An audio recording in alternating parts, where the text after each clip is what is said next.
मालकानगिरी जिले में मोन्था बात्या मुकाबला प्रशासन संपूर्ण सजग रही। जिलापाल सोमेश कुमार उपाध्याय जिला नियंत्रण कक्ष में वरिष्ठ अधिकारी नहीं स्थिति समीक्षा करछन्ते।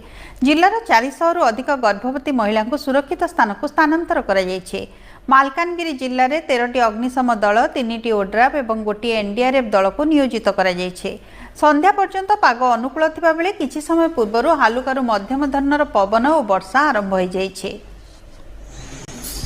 मेडिकल सब सुविधा अच्छे बोल डाक्टर आणलारू ये 2टा बेले पहुँचलु मध्याह्न भोजन देला चेकअप सब किसी बीपी आ वजन भी कले खाଇବା पीवा सब सुविधा जगह जाती सब किसी भल लगे मनोरंजन टीवी सब लगी आमको ये आसला दिन ठारू टिके देह सुस्थ लगे।